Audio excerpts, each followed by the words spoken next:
Okay, I feel for the Clippers fans, both dito sa Manila and syempre those in LA, because they're on this good track, possible final stint, maybe even possible championship, and then sumabog yung balita that their owner, si Donald Sterling, reportedly said some terrible words, leading to accusations of racism, which now is a distraction. Paano ngayon tong Clippers? How do you play na alam mo yung owner mo is under fire, baka tanggalin, baka masuspend, and so on and so forth. How do you play through that? Siyempre apektado sila kasi nga it's a very sensitive topic. It's racism and has a direct impact on 98% of the NBA players. So, Renren, paano can the Clippers play through something like this? Siguro, yeah, dapat. Kasi they're not playing for the owner lang naman eh. They're playing for the LA fans, for their families, for themselves. So, tingin ko, siguro dapat yung mindset nila, if really kung gusto talaga nila, if really they want the championship, dapat sama-sama sila na mag-usap-usap sila doon na don't mind the owners. Kasi wala na tayong magagawa doon. You said it na eh. So, move forward. So, kung gusto natin to, let's play as a team. Don't mind yung mga distractions outside. Tayo sama-sama inside the court. Siguro yung dapat nilang gawin. Tapos nag-pep talk yung owner eh. Yun, kasi yung mga distractions. Ito ng sapatos. Suzy.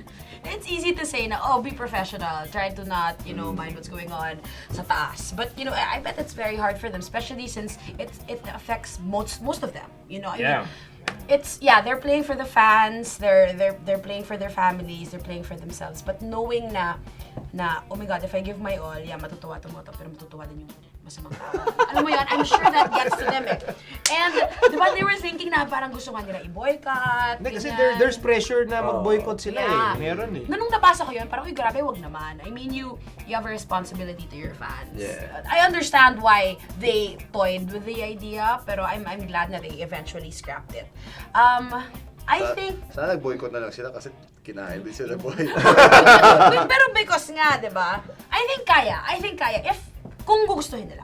Yun, they need to have, kasi ngayon pa lang hirap na sila, even without that issue, hirap na sila sa Warriors. Tapos nadagdagan pa yan. I'm sure, psychologically, they're super affected. If they can just get past that, kaya naman. But can they? Do they want to? Kasi it's hard to play kung for. gusto nila. Yun na nga, kung gugustuhin. So, ang tanong dyan, gusto ba nila? Yun yung tanong doon. Charles.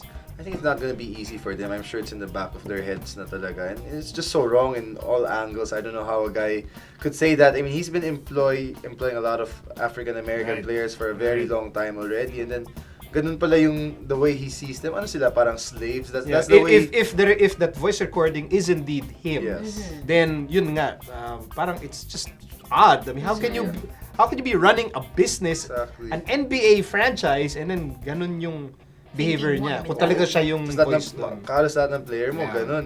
But reading a bit about it, like even Baron Davis was saying he's been called really bad terms by Mr. Sterling. And if the Obama's commenting on this topic, it must be pretty bad if he has something to say about it. And I just hope the issue will be resolved by the NBA. I hope he's banned forever. They force him to sell the team. Yeah, Magic Johnson. I understand. Magic Johnson wants to buy the team. Working so hard. Wow. So magiging dalawa na yung team ni Magic Johnson. Dalawa na yung team. Orlando tsaka... Hindi, joke lang.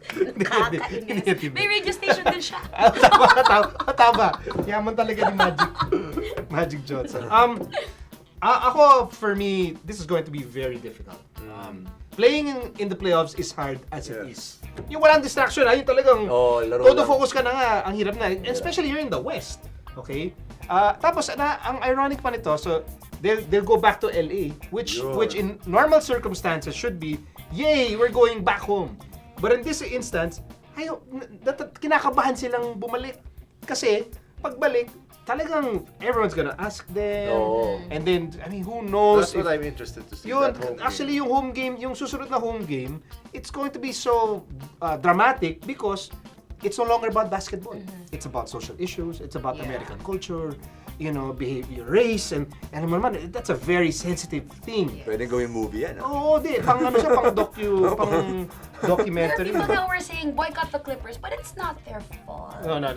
Actually, yun nga, there is outside pressure na yung players mismo. If you don't believe in your owner, you should stop playing.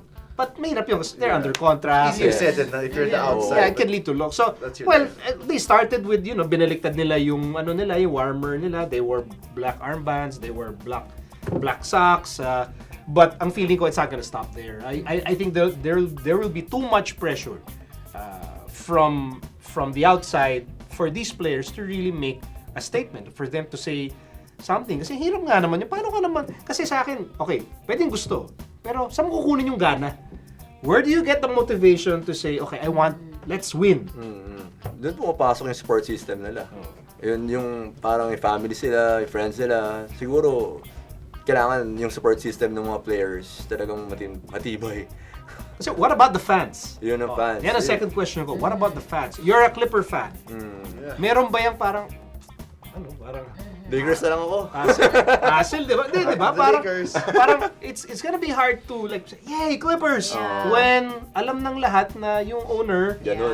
may reputation and then is under scrutiny. It's kind of hard. So, it's gonna be hard for everyone. The fans, Coach Doc Rivers, Chris Paul, and the players. This is going to be a very, very tough situation. If they win, wow, that's kakaibang focus yun. Ang docu talaga. Oo, kakaibang focus yun. But it's going to be very, very difficult.